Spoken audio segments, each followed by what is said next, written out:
next question is what happen when metal react with acid. આપણે metal ને શેની જોડે રિએક્ટ કરાવવાનું છે એસિડ જોડે. ઓલરેડી ચેપ્ટર 2 ની અંદર એસિડ બેઝ એન્ડ સોલ્ટ જે છે ચેપ્ટર એની અંદર આપણે એ ડિસ્કસ કર્યું છે that if acid is react with metal then it gives salt plus dihydrogen gas. એટલે કે આપણને ખબર છે કે એમાંથી એક સોલ્ટ ફોર્મ થાય છે also dihydrogen gas છે એ dihydrogen gas પણ પ્રોડ્યુસ થાય છે. બટ અહીંયા આપણે થોડું ચેન્જ કરવાનું છે because of first thing change શું કામ કરીએ છે તો because of its reactivity and second one its concentration. આ બે ટર્મના લઈને અહીંયા થિયરી આખી અલગ થઈ જશે. ઇટ મીન્સ એની રિએક્ટિવિટી અલગ અલગ છે કે સેમ છે, મીન્સ ડિફરન્ટ રિએક્ટિવિટી શો કરે છે કે સેમ રિએક્ટિવિટી શો કરે છે, ઓર એલ્સ કે એની કોન્સન્ટ્રેશન કેવી હશે. કોન્સન્ટ્રેશન કેવી હશે ઇટ મીન્સ ધેટ કે કોઈ પણ એસિડ હોય ને ટુ ટાઈપના એસિડ્સ હોય. First one is concentrated and second one is diluted. Already આપણે આ સોલ્યુશન્સ જોયેલા છે. concentrated solutions કઈ રીતના ક્રિએટ થાય, diluted solutions કઈ રીતના ક્રિએટ થાય. જો if maximum proportion of acid હોય અને less proportion of water હોય તો એને કહેવાય concentrated solutions. if વોટર પ્રોપોર્શન્સ વધારે છે, એસિડિક પ્રોપોર્શન ઓછું છે તો એવું જે એસિડ છે એને શું કહેવાય છે ડાયલ્યુટેડ એસિડ. ડાયલ્યુટેડ છે એમાં બે પ્રકાર છે. એક તો main diluted, normal diluted and very diluted. Very diluted કે એટલે સમજવાનું કે નિયર અબાઉટ 90% જેટલું વોટર છે અને 10% જેટલું શું છે એની અંદર એસિડ છે. એટલે કે એની અંદર વોટર પ્રોપોર્શન બહુ જ વધારે છે, એસિડિક પ્રોપોર્શન સાવ ઓછું છે. સો નોર્મલી આપણે એક રિએક્શન છે એ રિએક્શન ને ચેક કરીએ. જો તમને ટેક્સ્ટ બુકમાં રિએક્શન નથી આપી પણ આપણે ચેક કરવી છે. if મારી પાસે મેટલ છે that Mg અને એ Mg છે એની રિએક્શન ફોર્મ કરાવું છું in presence of HCl but here this HCl is diluted. okay then it gives. તો નોર્મલી આપણે એવું કીધું છે કોઈ પણ કેમિકલ રિએક્શન્સ તમે ફોર્મ કરો છો તો એ કેમિકલ રિએક્શન ફોર્મ કરો છો એના માટે શું કરવાનું, first of all ionisation form કરવાનું. તો HCl છે એનું આયોનાઇઝેશન થશે that H+Cl-. here Mg+2. આ ચેક કરો positive of first one react with the negative of second one. Mg+2 છે તો ક્લોરીન -1 જ છે. બંનેને કમ્બાઈન કરીશ તો સ્ટેબલ કમ્પાઉન્ડ્સ ક્રિએટ નથી કરતા. સો એને શું કરું છું 2 થી મલ્ટીપ્લાય કરું. સો 2H+ and 2Cl-. So Mg+2 અને 2Cl- એટલે કે -2. હવે સ્ટેબલ કન્ફિગરેશન શું થાય છે ધેટ્સ વાય આપણને એક કમ્પાઉન્ડ કયું મળશે that MgCl2 magnesium chloride salt છે પ્લસ 2H2 છે એની પ્લેસ ઉપર આપણે શું લખીશું that H2. એટલે કે શું પ્રોડ્યુસ કરે છે હાઇડ્રોજન ગેસ છે એને પ્રોડ્યુસ કરે છે. હવે આ મેઇન થિંગ કે આપણા બધા જ મેટલની રિએક્ટિવિટી આપણે ચેક કરવા જઈએ તો બધાની રિએક્ટિવિટી સેમ નથી. બધાની રિએક્શન્સ થોડી ચેન્જીસ થઈને શો કરે છે. મીન્સ રિએક્ટિવિટી બધાની અલગ અલગ શો થાય છે. તો એ રિએક્ટિવિટી અલગ અલગ જે શો થાય છે ને એનો પણ એક ટ્રેન્ડ તમને આપેલો છે. મીન્સ ધેટ કે મોસ્ટ રિએક્ટિવ એલિમેન્ટ છે એ કયો છે Mg છે. After that it means magnesium છે એ સૌથી વધારે છે. ધેટ્સ વાય શું કરી છે મેં ગ્રેટર ધેન ની સાઇન ફોર્મ કરેલી છે. After that aluminium, after that zinc and after that Fe. તો આ એક ટ્રેન્ડ છે કે જે તમને રિએક્ટિવિટીનો ટ્રેન્ડ છે એ શો કરીને આપ્યો છે in your text book. Means that magnesium more reactive than aluminum, zinc and iron. Also aluminum is more reactive compared to zinc and iron. And from all of this iron is the less reactive element compared to zinc, aluminum and magnesium. So a reactivity તમને show કરેલી છે. સો mainly આ થિયરીની અંદર તમારે આટલું જ યાદ રાખવાનું છે બરોબર. હવે એ યાદ રાખવું પડશે કે કયો એલિમેન્ટ કયા એસિડ જોડે કેવી રીતે રિએક્શન ફોર્મ કરે છે જે આપણે ટેક્સ્ટ બુકમાં સમજાવેલું છે ઓલરેડી. ચેક કરો ટેક્સ્ટ બુકમાં પેજ નંબર 43 ઉપર 3.2.3 what happen when metal react with acid? એમાં you have already learned that metal react with acid to give salt and hydrogen gas. Already આપણે સેકન્ડ ચેપ્ટરમાં જોયું હતું ત્યારે ખબર હતી કે any metal is react with acid then it gives salt and hydrogen gas. Page number 44 ઉપર એની general reaction form કરીને આપી છે that metal plus diluted acid it gives salt and hydrogen. But do all metal react in the same manner? Let us find out. બધાની reaction એક જ સરખી થાય છે કે નથી થતી એને હવે ચેક કરવાનું છે. બધાની રિએક્શન એક જ સરખી થાય છે કે નથી થતી એ ચેક કરવી હોય તો એ શેના ઉપરથી ચેક થાય છે તો એ ચેક થશે બાય ધેર રિએક્ટિવિટીઝ. બરોબર એની રિએક્ટિવિટી કેટલી છે એના ઉપરથી તમે કહી શકો કે એ મેટલ કઈ રીતે રિએક્શન ફોર્મ કરે છે. ચેક કરો activity 3.11. collect all the metal sample except sodium and potassium again. એટલે કે જે આપણે આગળ મેટલ્સ કલેક્ટ કરી હતી એ જ મેટલ્સ લેવાની છે પણ એમાં સોડિયમ અને પોટેશિયમ નથી લેવાના. રીઝન કે આપણને ખબર છે કે સોડિયમ અને પોટેશિયમ મોર રિએક્ટિવ છે, also highly exothermic reaction show કરે છે એન્ડ ઇફ હાઇડ્રોજન પ્રોડ્યુસ થાય તો એનો હાઇડ્રોજન ઇઝીલી શું કરે છે ફાયરને કેચ કરી લે છે. ધેટ્સ વાય આપણે સોડિયમ પોટેશિયમ લેતા નથી. if the sample are tarnished rough them clean with sandpaper. if તમારું જે કોઈ મેટલ છે થોડું ઘણું બગડેલું છે અથવા તેની સરફેસ એકદમ ક્લીન નથી તો તમારે સેન્ડપેપર થી બરોબર રબ કરીને શું કરી દેવાનું છે રબ કરીને તો એની સરફેસને એકદમ ક્લીન કરી દેવાની છે. Question do not take sodium or potassium as they react vigorously even with the cold water. Potassium sodium એટલે લેતા કારણ કે શું કરે છે vigorously react કરે છે. vigorously એટલે કે ફૂલ સ્પીડ ની અંદર રિએક્ટ કરી દેશે કોલ્ડ વોટર હશે તો. Okay, next point. Put the sample separately in the test tube containing diluted hydrochloric acid.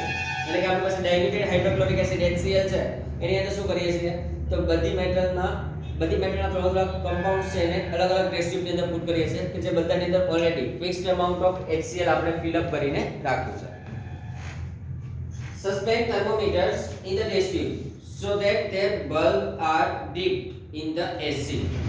હવે જો સસ્પેન્ડ કરવું એનો મીનિંગ સપોઝ મારી પાસે અહીંયા ટેસ્ટ ટ્યુબ છે મેં અહીંયા સુધી એસિડ ફિલ અપ કરી રાખ્યું છે અહીંયા મેટલના ટુકડાઓ નાખી દીધા છે પીસીસ છે મેટલના. હવે મારે થર્મોમીટર એડ કરવાનું છે તો થર્મોમીટરની અંદર જે ડાઉનવર્ડ પોર્શન જે મર્ક્યુરી સેટ કરેલું હોય છે અહીંયા તે ડાઉનવર્ડ પોર્શન છે એસિડ ની અંદર ડીપ થઈને એ જે ડાઉનવર્ડ પોર્શન હોય ને થર્મોમીટરનો એ આ રીતે હશે normally.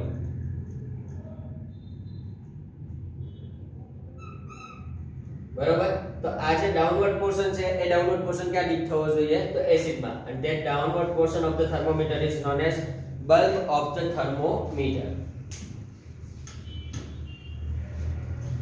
Observe the rate of formation of bubbles carefully. બધી ટેસ્ટ ટ્યુબ ની અંદર ચેક કરવાનું કે કોની અંદરથી સૌથી પહેલા બબલ્સ ક્રિએટ થાય છે. જે બબલ્સ ક્રિએટ થશે ને શેના હશે ઓલવેઝ હાઇડ્રોજન ગેસ.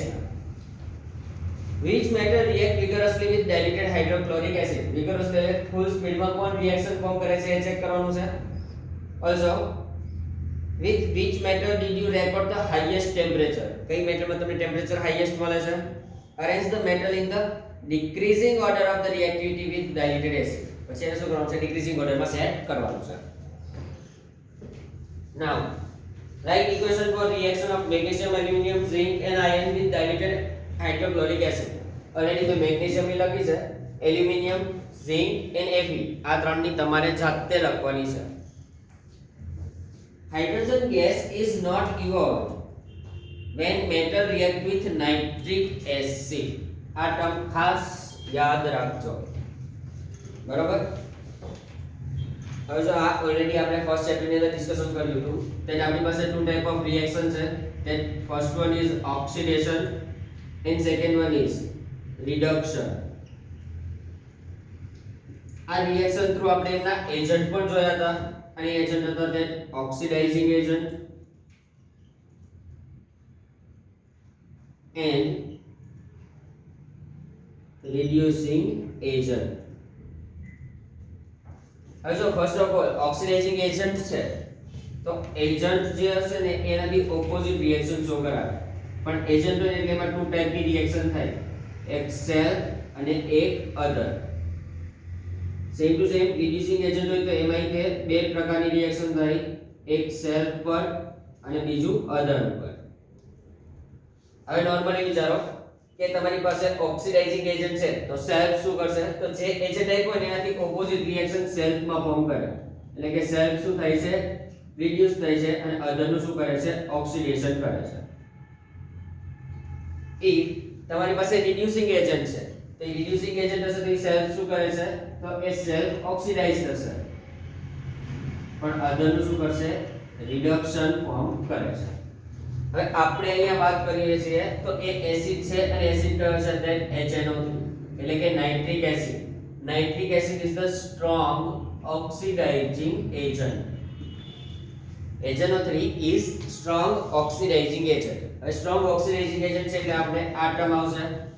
એ ટર્મ માટે ચેક કરો તો સેલ્ફ શું કરે છે, રિડ્યુસ થાય છે, અધર નું શું કરે છે, ઓક્સિડેશન કરે છે. તો એ સેલ્ફ રિડ્યુસ થાય એટલે કે જે સોલ્ટ બનાવશે એ સોલ્ટ કઈ રીતના બનાવે છે, બાય ધ રિડક્શન. બટ અધર એટલે કે આ હાઇડ્રોજન છે એનું શું કરે છે, ઓક્સિડેશન કરશે. એટલે કે in spite of hydrogen in that reaction આપણને શું મળશે, ધેટ H2O એટલે કે વોટર મોલેક્યુલ્સ આપણને મળે છે. તો એ વોટર મોલેક્યુલ શું કામ મળ્યા, because of HNO3 and HNO3 is the strong oxidizing agent. એટલે કે અધર નું શું કરે છે, ઓક્સિડેશન. ઓક્સિડેશન એટલે આપણને ખબર છે ઓક્સિજન એડ કરાવશે, હાઇડ્રોજન રિમૂવ કરશે. તો એ ઓક્સિડેશન કરે છે ઇન પ્લેસ ઓફ H2, તે શું બનાવે છે, તો H2O ને ક્રિએટ કરે છે. હવે ચેક કરો paragraph. Hydrogen gas is not evolved when metal react with nitric acid. Nitric acid જોડે metal react કરશે તો hydrogen gas પ્રોડ્યુસ નથી થતો, because ત્યાં શું પ્રોડ્યુસ થાય છે, H2O. Because HNO3 is a strong oxidizing agent. HNO3 કેવો છે, strong oxidizing agent છે. It oxidizes H2 produced the water. હવે H2 છે એની પ્લેસ ઉપર શું પ્રોડ્યુસ કરાવે છે, વોટર ને પ્રોડ્યુસ કરાવે છે. And itself get reduced to any of the nitrogen oxide. અને પોતે સુધી જશે સેલ્ફ, તો સેલ્ફ રિડ્યુસ થાય છે અને સેલ્ફ રિડ્યુસ થઈને શું બનાવે છે, નાઇટ્રોજન ના ઓક્સાઇડ્સ લાઈક N2O, NO અને NO2. If N2O છે તો એનું નામ થાય nitrous oxide, NO nitric oxide and NO2 એટલે nitrogen dioxide. Underline that. But magnesium and manganese, magnesium roll number 12 and manganese roll number 25, react with very diluted HNO3 to evolve H2 gas. એટલે કે આપણી પાસે બે element એવા છે, એક magnesium છે બીજો મેંગેનીઝ છે. એને HNO3 જોડે રિએક્ટ કરાવો તો H2 પ્રોડ્યુસ કરે છે, બીકોઝ કે એમાં આપણે HNO3 છે કેવા લેવાના છે, સૌથી લોઅર કન્ડિશન એટલે કે સૌથી વેરી ડાયલ્યુટેડ સોલ્યુશન્સ ને કલેક્ટ કરવાનું છે. You must have observed in 3.11 that rate of formation of bubble was fastest in the case of magnesium. હવે આપણે પ્રેક્ટિકલ ફોર્મ નથી કર્યો પણ એ ખબર છે કે મેગ્નેશિયમ છે એની અંદર સૌથી વધારે સ્પીડમાં શું થાય છે, હાઇડ્રોજનના બબલ્સ જોવા મળશે. And the reaction also most exothermic in this case. અને મેગ્નેશિયમ વાળામાં જ સ્પીડ મળશે, એક્ઝોથર્મિક રિએક્શન મળશે એટલે કે તમારું ટેમ્પરેચર તમને વધારે શો થાય છે. The reactivity decrease in the order. હજુ એમાં ઓર્ડર આપણે જે લખી છે that more reactive magnesium, after that aluminum, after that zinc and after that iron. In the case of copper, no bubble were seen and the temperature also remain unchanged. Copper લઈએ ને તેમાં કોઈ changes જોવા મળતો નથી. Why? This shows that copper does not react with diluted HCl. એટલે કે copper છે diluted HCl જોડે પછી રિએક્શન ફોર્મ કરતો નથી.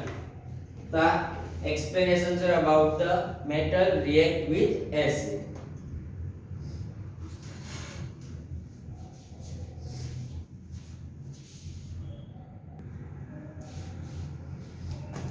So next question, that how do metal react with other metal salt? Mainly આ રિએક્શન એવી છે કે જે ઓલરેડી આપણે ડિસ્પ્લેસમેન્ટ રિએક્શન ની ચેપ્ટર 1 જોઈ ગયેલા છીએ, એ જ રિએક્શન્સ અહીંયા શો કરેલી છે. હવે ઇફ મારી પાસે મેટલ છે that zinc, મારી પાસે મેટલ છે એ મેટલ કઈ છે, ઝિંક છે. also that zinc is react with copper sulfate. તો અહીં ચેક કરો, કોપર છે, મેટલ છે અને SO4 ઇટ મીન્સ CuSO4 છે, શું છે એનો સોલ્ટ છે. તો આવડિયા શું છે, સોલ્ટ છે, પણ કયો સોલ્ટ છે, તો મેટલ સોલ્ટ ફોર્મ કરે છે. સો આપણી મેટલ જે છે એ મેટલ કોની જોડે રિએક્ટ કરે છે, તો મેટલ સોલ્ટ જોડે રિએક્ટ કરે છે. તો આપણે રિએક્શન શેની છે, metal with other metal salt. હવે ચેક કરો કે અહીં શું થાય છે રિએક્શન. તો આપણને ખબર છે કે ઇઝીલી ડિસ્પ્લેસ થવાનું છે. ડિસ્પ્લેસ થાય છે it means that SO4 is directly react with zinc and it gives ZnSO4 plus Cu. It means metal dash A salt. હું આને મેટલ A કહી દઉં અને મેટલ B કહું. તો મને કોપર છે શું મળે છે, મેટલ B એ મને શોધાય છે. મીન્સ ધેટ કે મેટલ B નો સોલ્ટ હતો એમાંથી જે સોલ્ટ નું પ્રપોર્શન SO4 વાળું હતું, આ SO4 વાળું પ્રપોર્શન શું થઈ જાય છે, ડિસ્પ્લેસ થાય છે. ડિસ્પ્લેસ થઈ ક્યાં આવી જશે, ઝિંક પાસે આવશે એન્ડ એ શું ફોર્મ કરે છે, ન્યુ સોલ્ટ ફોર્મ કરે છે. ઓલસો મેટલ B છે એને શું કરી દે છે, સેપરેટ કરી આપે છે. બટ ઇફ હું આ જ રિએક્શન ને ઓપોઝિટ શો કરાવું, ઓપોઝિટ શો કરાવું છું, it means that if my copper, that metal one, is react with ZnSO4, it means metal 2 salt. તો અહીંયા રિએક્શન છે એની પ્રોડક્ટ છે એ શું મળશે, તો એવું ના કહી શકીએ કે કોપર સલ્ફેટ પ્લસ ઝિંક પાછું આપશે. Here they can't react with each other because of their different reactivities. બરોબર, આપણે આના પછી ઓલરેડી થિયરી છે that reactivity series, તો એ ત્યારે આપણે વધારે ડિટેલમાં જોઈશું. પણ ત્યારે ખબર હોવી જોઈએ કે આ રિએક્શન કેમ ફોર્મ નથી કરતું, because copper is least reactive compare to zinc, અને ઝિંક ની કમ્પેરમાં લીસ્ટ રિએક્ટિવ છે. ધેટ્સ વાય આપણે એવું કહીએ છીએ કે એ ત્યાં રિએક્શન્સ છે, રિએક્શન્સ ને ફોર્મ કરતો નથી. તો આ જ ટર્મ તમને અહીંયા સમજાવેલી છે જે ઓલરેડી ચેપ્ટર 1 માં આવી હતી. એ ચેક કરો page number 44. How to metal react with the solution of other metal salt. Then activity 3.12, take a clean wire of copper and an iron nail. હવે તમારી પાસે બે વાયર છે, એક કોપર નો છે અને બીજો આયર્ન નેલ છે. Put the copper wire in the solution of iron sulfate and the iron nail in a solution of copper sulfate taken in a test tube. હવે જો તમને ઓલરેડી ફિગર 3.4 છે એમાં દેખાય છે that એક જે બ્લુ કલરની ટેસ્ટ ટ્યુબ છે એની અંદર તમે આયર્ન નેલ પુટ કરેલી છે અને યલો કલરની છે એની અંદર તમે શું પુટ કરેલું છે, કોપર વાયર પુટ કરેલો છે. Record your observation after 20 minute. 20 minute પછી તમારે ઓબ્ઝર્વેશન કલેક્ટ કરવાનું છે કે કોણ કોની જોડે રિએક્શન ફોર્મ કરે છે કે નથી કરતો. In which test tube did you find that reaction has occurred? હવે તમારી પાસે બે ટેસ્ટ ટ્યુબ છે, તો આ બંનેમાંથી કઈ ટેસ્ટ ટ્યુબની અંદર તમને એવું લાગે છે કે ત્યાં રિએક્શન્સ ફોર્મ થયેલી છે? On what the basis can you say that reaction has actually taken place? અને શેના બેસિસ ઉપર તમે કહી શકશો કે રિએક્શન થઈ શકશે? Can you correlate your observation for activity 3.9, 3.10 and 3.11? બધી જગ્યાએ આપણે concentration and reactivity ની વાત કરી તો અહીં આપણે રિલેટ કરી શકીએ. Write a balanced chemical equation for the reaction that has taken place and name the type of a reaction. Type તો ખબર પડી ગઈ કે ડિસ્પ્લેસમેન્ટ શો કરે છે, પણ હવે બેલેન્સ્ડ કેમિકલ ઇક્વેશન પણ શો કરવાનું છે. તો ઓલરેડી આપણે આ ઝિંક નું કર્યું છે, હવે એની જગ્યાએ આપણે શું કરશું, આપણે આયર્ન છે એનું શો કરીશું. ચેક કરો ના, reactive metal can displace less reactive metal from their compound in the solution or molten form. હવે આ જે ત્રણ લાઈન છે ને મેઈન છે તમારા માટે, આ થિયરી માટે અને આના પછીની થિયરી માટે. ધેટ જે મોસ્ટ રિએક્ટિવ એલિમેન્ટ છે એ લીસ્ટ રિએક્ટિવ એલિમેન્ટને ઈઝીલી શું કરી શકે છે, ડિસ્પ્લેસ કરી શકે છે. હવે મેઈનલી ચેક કરો, એ ઝિંક મોર રિએક્ટિવ છે કમ્પેર ટુ કોપર, તો એને કોપરને શું કરી દીધો, ડિસ્પ્લેસ કરી દીધો. But least reactive metal does not displace the more reactive element. એટલે કે કોપર લીસ્ટ રિએક્ટિવ છે અને ZnSO4 નો Zn છે એ કેવો છે, મોર રિએક્ટિવ. તો અહીંયા આ ડિસ્પ્લેસ કરી શકતો નથી કરી શકતો. ઇટ મીન્સ કે ત્યાંની રિએક્શન એટલે કે પ્રોડક્ટ શો થતી નથી. We have seen in the previous section that all metals are not equally reactive. બધી metals equally reactive નથી, બધાની reactivity કેવી છે, અલગ અલગ છે. We check the reactivity of the various metal with oxygen, water and acid. Underline. આ short ક્વેશ્ચનમાં પૂછાય કે કોઈ પણ મેટલ છે એની રિએક્ટિવિટી ચેક કરવી છે તો how can we check the reactivity of any matter? Then oxygen it react with oxygen, water and acid. આ ત્રણ જોડે રિએક્શન કરીને એની શું કરીએ છીએ આપણે રિએક્ટિવિટીને ચેક કરીએ છીએ. But all the metals do not react with this reagent. બધી મેટલ પાસે આના રિએજન્ટ જોડે રિએક્શન પણ ફોર્મ નથી કરતી. So we were not able to put all the metal samples we had collected in decreasing order of their reactivity. એટલે કે બધી જ મેટલ છે બધી જ મેટલનો યુઝ કરીને આપણે એની રિએક્ટિવિટી સિરીઝ છે એ આખી પ્રિપેર કરી શકતા એમાં અમુક મેટલ્સનો જ યુઝ કરી શકાય. Underline that displacement reaction studied in chapter 1 give better evidence about the reactivity of metals. એટલે કે સૌથી બેસ્ટ એવિડન્સ કયું છે આ ડિસ્પ્લેસમેન્ટ રિએક્શન. ડિસ્પ્લેસ થયું તો મોર અને લેસ રિએક્ટિવ. તો ડિસ્પ્લેસમેન્ટ ન થતું એટલે કે મેટલ લેસ રિએક્ટિવ કમ્પાઉન્ડની મેટલ કેવું છે મોર reactive. And it is simple and easy if metal A displace metal B from its solution it is more reactive than B. તો નીચે તમને જનરલ રિએક્શન લખીને એવી છે that metal A salt solution of B then it's salt solution of A plus metal B. એટલે કે already આપણે અહીંયા જે ઉપર લખી છે ને એ જ રિએક્શન શો કરે છે. Which metal copper or iron is more reactive according to your observation in activity 3.12. હવે activity 3.12 માં આપણી પાસે more reactive કોણ છે ને એને ચેક કરવાનું છે. અને નોર્મલી તમારે ચેક કરવું હોય ને તો એક્ટિવિટી થ્રુ નહીં પણ એના નીચે જો ગ્રીન બોક્સ ની અંદર તમારા ટેક્સ્ટ બુક માં ગ્રીન બોક્સ ની અંદર એક રિએક્ટિવિટી સિરીઝ આપી છે. એમાં ચેક કરો પહેલા Fe આવે છે કે પહેલા Cu આવે છે. ચેક કરશો એટલે ખબર પડી જશે પહેલા Fe આવે છે and last third or fourth છે એ copper છે. તો એમાં ઈઝીલી શો કરી શકીએ કે iron is more reactive compared to copper. so copper વાળું જે એકલું એલિમેન્ટ છે FeSO4 ના સોલ્યુશનમાં એ રિએક્શન ફોર્મ નહીં કરે. ઇટ મીન્સ ધેટ તમારી આયર્ન નેલ છે એની રિએક્શન ફોર્મ થશે. તો આ એક્સપ્લેનેશન છે about the metal react with other metal salt.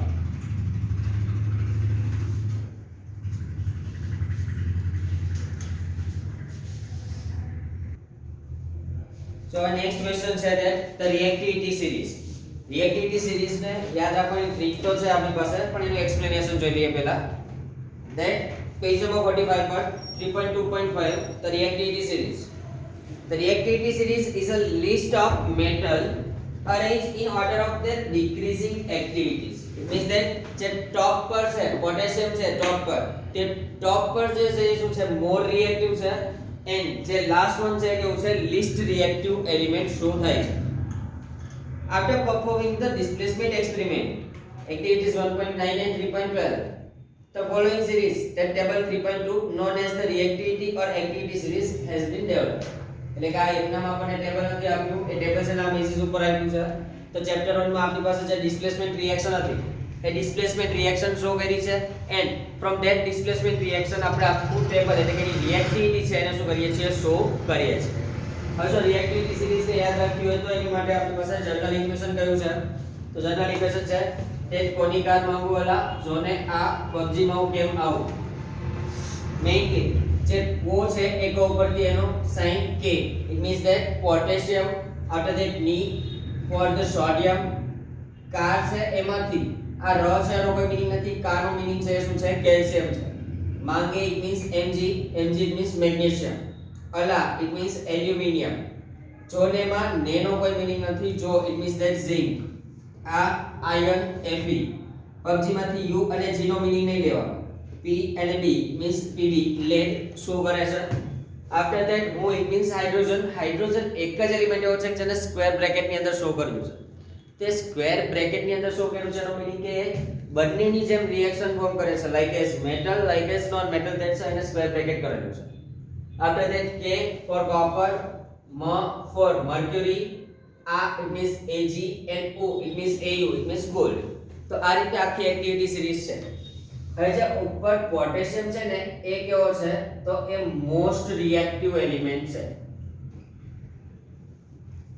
જેમ જેમ તમે ટોપ ટુ બોટમ જાવ છો તો એ ટોપ ટુ બોટમ જઈએ તો ટોપ ટુ બોટમ છે ને એમ જે લાસ્ટ એલિમેન્ટ છે કેવો હશે તો એ લીસ્ટ રિએક્ટિવ એલિમેન્ટ છે.